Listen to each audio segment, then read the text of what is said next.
Hello, friends, and welcome to Adventures in Pixie Land. This is the morning edition of Bible study. We are in the NIV in Matthew chapter 10, and we are going to read the whole chapter, which takes us to verse 42. So, let's get started. Remember, this year and next year, doing the NIV 2026, reading all the words of the KJV. If you have a favorite version, we'll get to it. Jesus sends out the 12. He called his 12 disciples to him and gave them authority to drive out evil, unclean in Greek, spirits, and to heal every disease and sickness. These are the names of the 12 apostles. First, Simon, who is called Peter, and his brother Andrew. James, son of Zebedee, and his brother John. Philip, and Bartholomew, Thomas, and Matthew the tax collector, James the son of Alphaeus, and Thaddeus, Simon the zealot, and Judas Iscariot, who betrayed him. It's just, Matthew could not, right? We're just going to put that in there, right from the beginning. These 12, verse 5, these 12 Jesus sent out with the following instructions. Do not go among the Gentiles, or enter any town of the Samaritans. Go gather the lost sheep of Israel. As you go, preach this message. The kingdom of heaven is near. Heal the sick, raise the dead, cleanse those who have leprosy. The Greek word was used for various diseases affecting the skin, not necessarily leprosy. So like skin diseases of all kinds, because it's a thing in the Old Testament. How to tell if something is on the surface, like, skin deep, or is it below the surface? Is it a real risk? Do you just have a rash? Or do you have something that can kill a whole bunch of people when we're wandering around in the desert in tents? Okay, so just all skin diseases. Drive out demons. Freely you have received, freely you give. Do not take along any gold or silver or copper in your belts.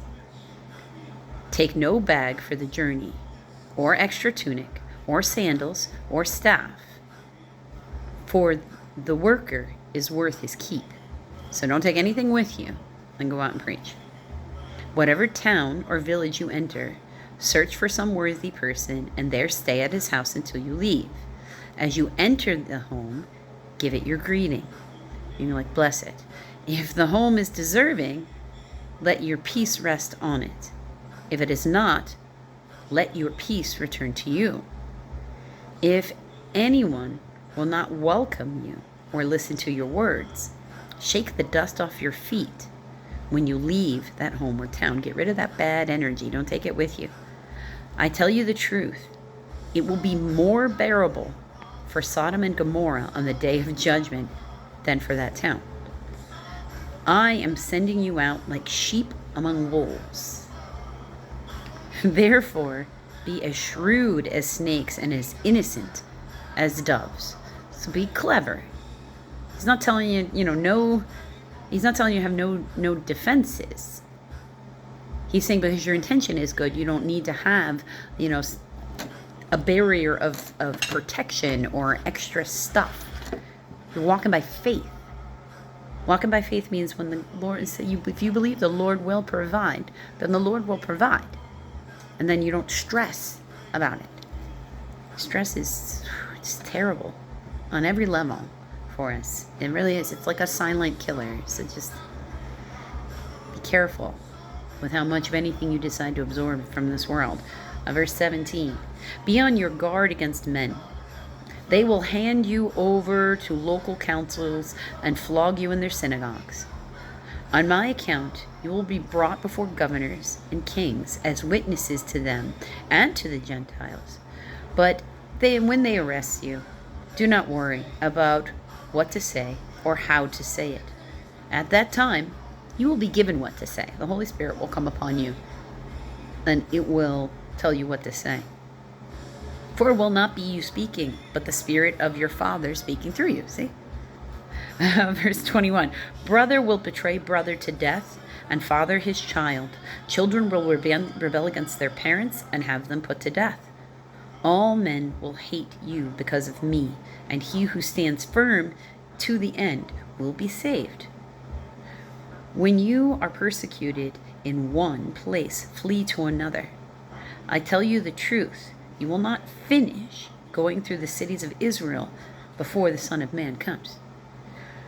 A student is not above his teacher, nor is a servant above his master.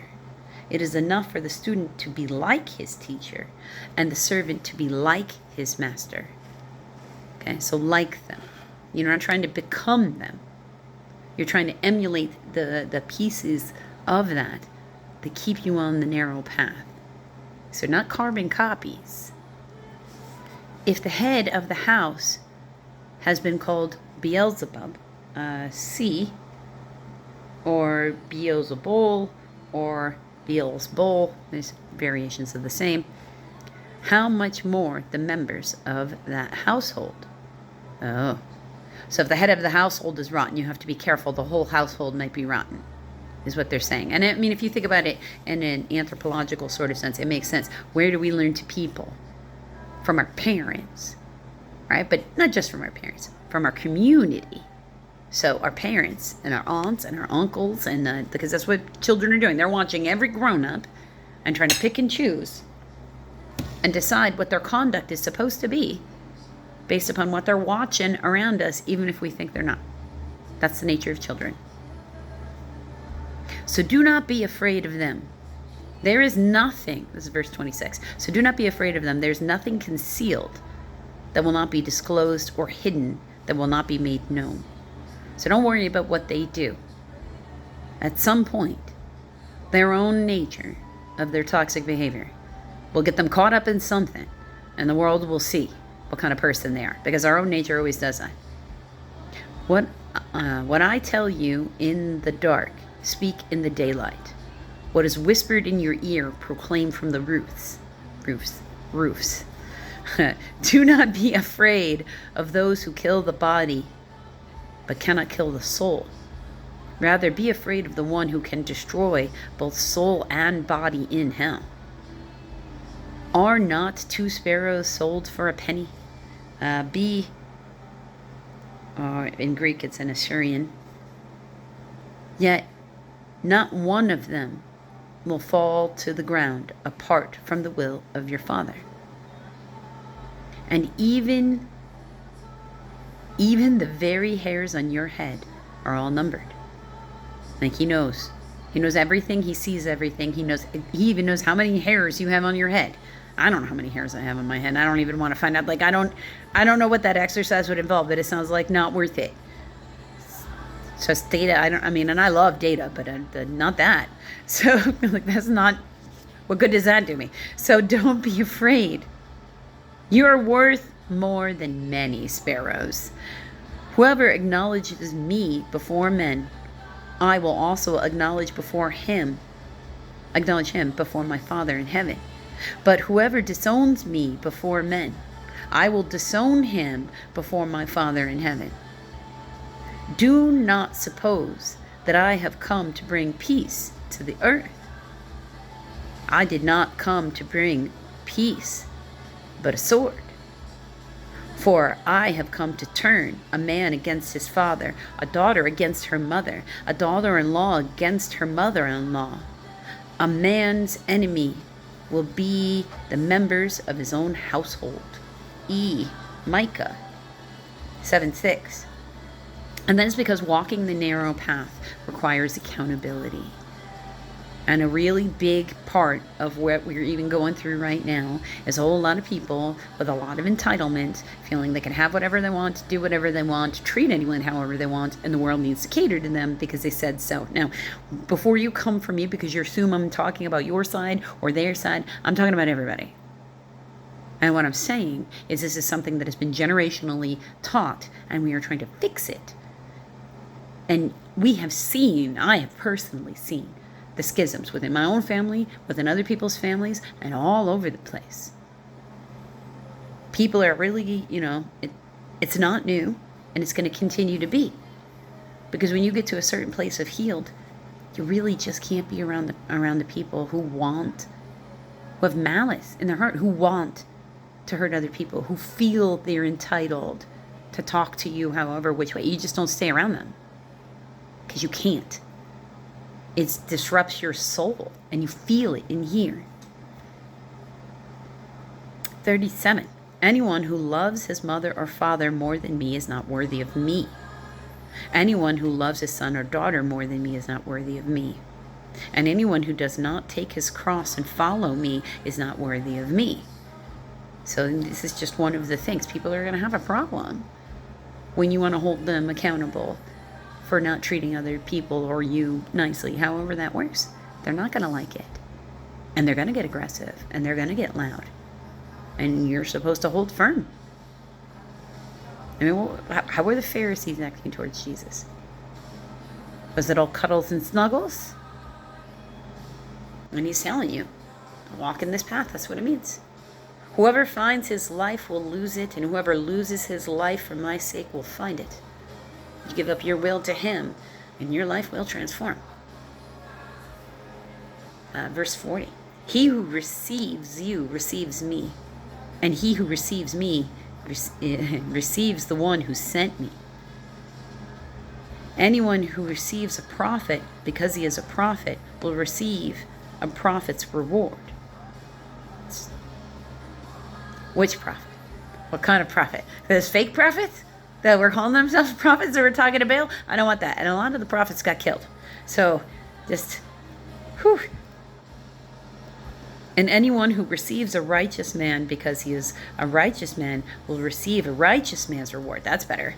And if anyone gives a cup of cold water to one of these little ones, because he is my disciple, I will tell you the truth, he will certainly not lose his reward. So kindness is what gets you your rewards. Being gentle with others, being nice to others, understanding that we're here to anchor the light and lift up the world. The world is figure-outable and solutions can be found if we want them. If we're going to insist we can only have them in this one way because we've decided it's only this and nothing else. It's this or it's the end of the world. It's not really the end of the world. Because you can't actually make it explode. You can jack up your world. You can maybe jack up world around people around you, but the actual literal explosion of the earth. The sky's not literally falling. So then it's lots of emotions. And it's lots of expectation. And it's lots of, entitlement. And that is something to go look at. Because there are no isms in heaven. So that's not really the way you get there. Love and gentleness, my friends. Love and gentleness. Have a blessed day.